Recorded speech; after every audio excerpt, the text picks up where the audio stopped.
तो चलिए आज हम गेट एग्ज़ाम के सब्जेक्ट के बारे में जानेंगे। So first subject is engineering mathematics से 15 मार्क्स, जनरल एप्टीट्यूड से 15 मार्क्स, कंट्रोल सिस्टम से 10 मार्क्स, नेटवर्क थ्योरी से 10 मार्क्स, इलेक्ट्रिक मशीन से 13 मार्क्स, पावर सिस्टम से 11 मार्क्स, पावर इलेक्ट्रॉनिक्स से 11 मार्क्स, सिग्नल्स एंड सिस्टम से 7 मार्क्स, एनालॉग इलेक्ट्रॉनिक्स से 5 marks, digital electronics से 3 मार्क्स, इलेक्ट्रोमैग्नेटिक फील्ड थ्योरी से 3 मार्क्स एंड मेजरमेंट सब्जेक्ट से आपको 2 मार्क्स मिलता है।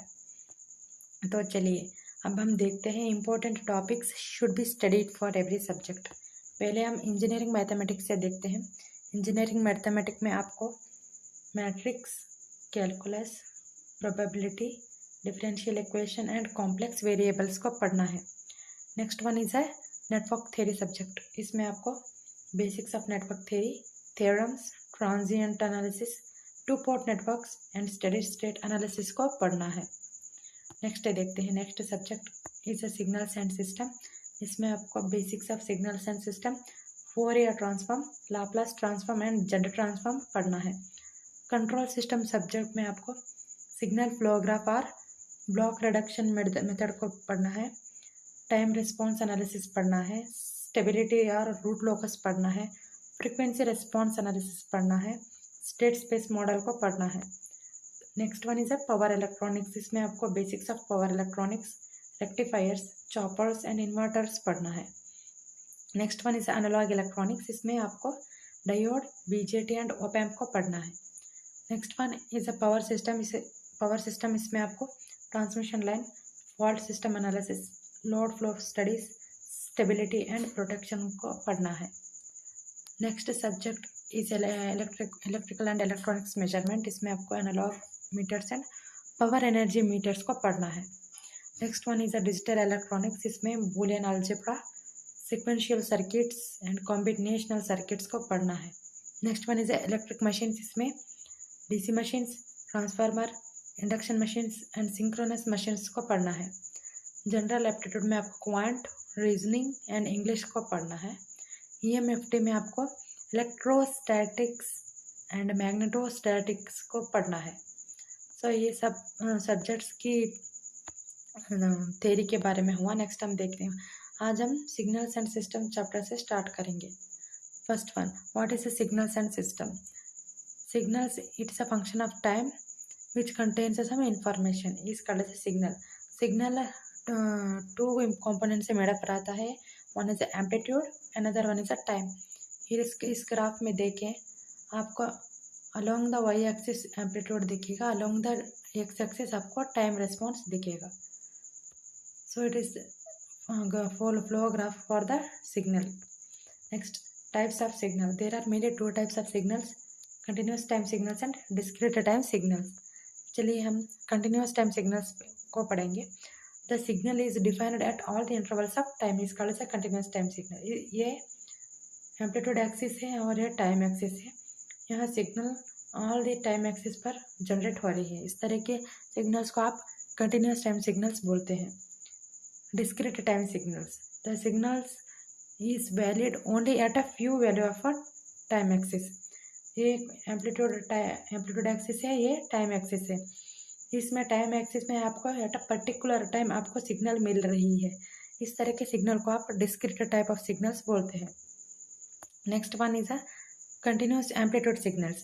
Continuous amplitude signals means, first मैं आपको समझा देती हूँ। Here it is a time axis, it is the amplitude axis.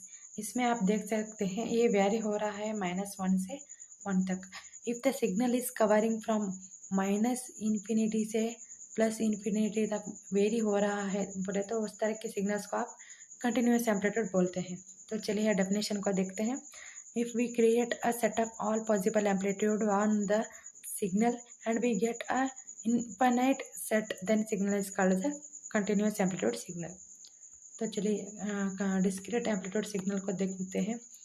यहाँ देखिए, along the amplitude axis, along the time axis, along the amplitude axis यहाँ ओनली 2 वैल्यूज है, 1 and 2।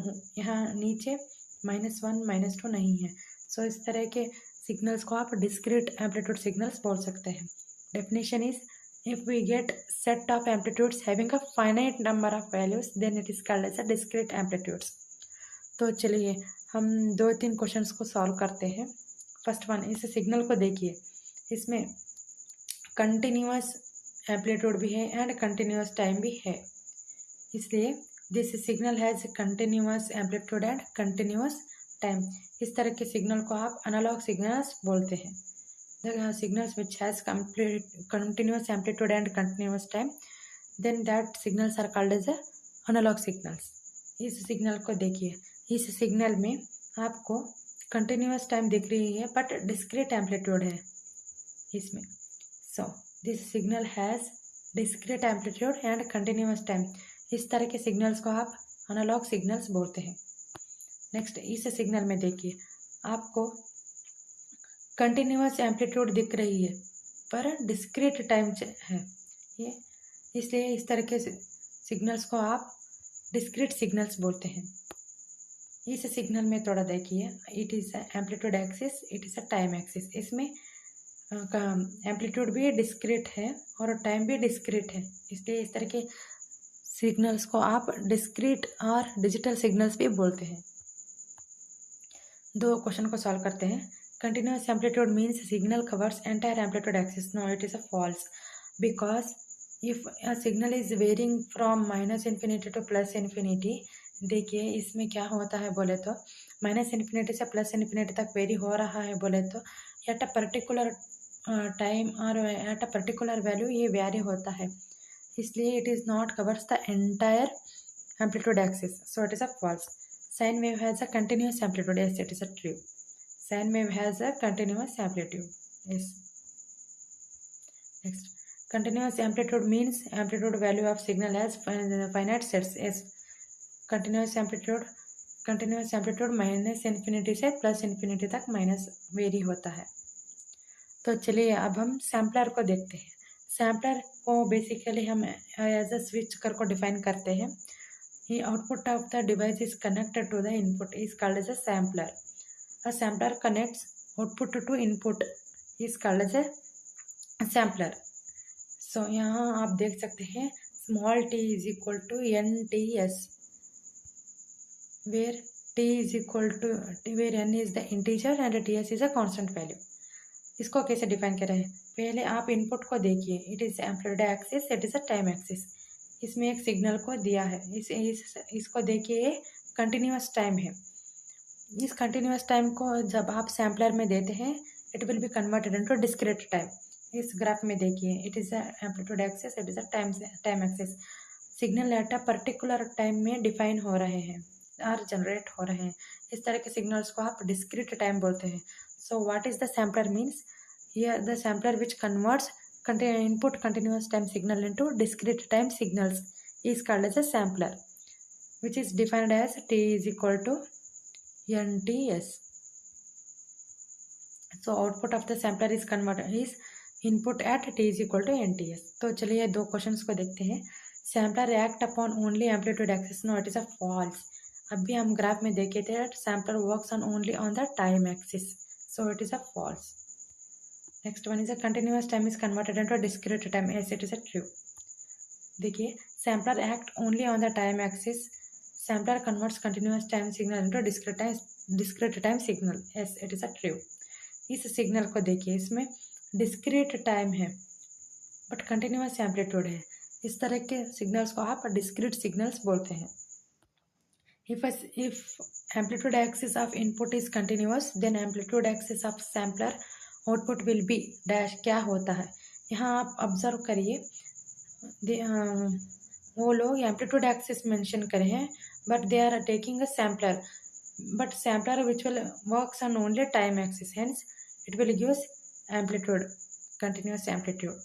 Next question, amplitude axis of the input is discrete, then the amplitude axis of the sampler the output will be discrete amplitude.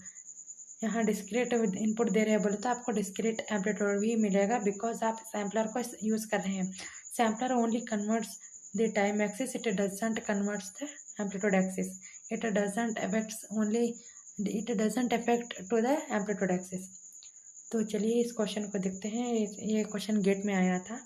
Find the output of the sampler पूछे हैं. Here input is cos 300 pi t which will be given to the sampler.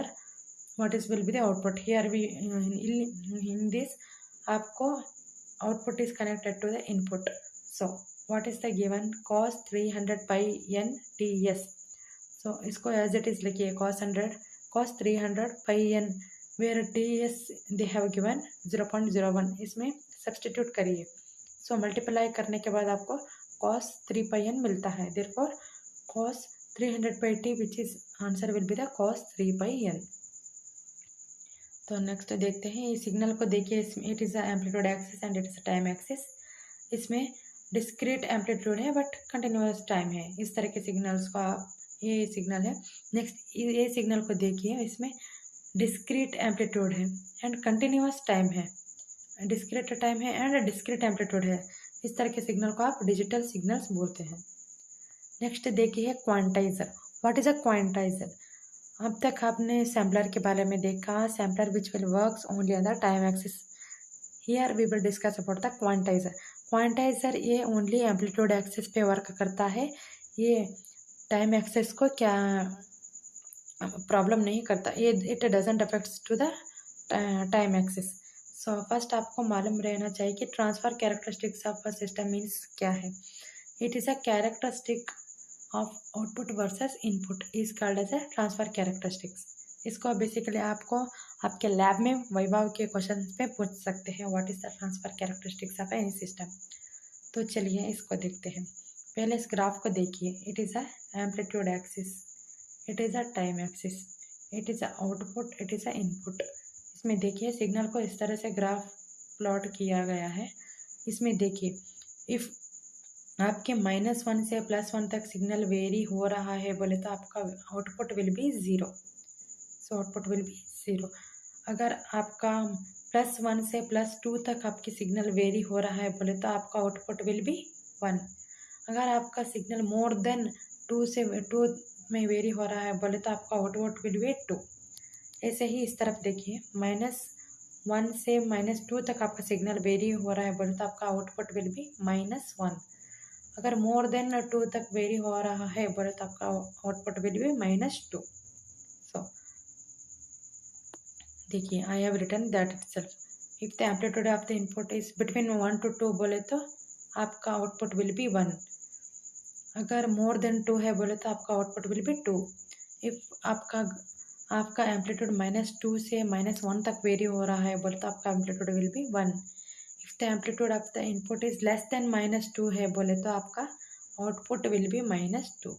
So finally what is quantizer means? Quantizer which converts continuous amplitude signals into discrete amplitude signals is called as a quantizer. Quantizer it doesn't affect to the time axis. Quantizer time axis को affect नहीं करता. It will varies only amplitude axis is called as a quantizer.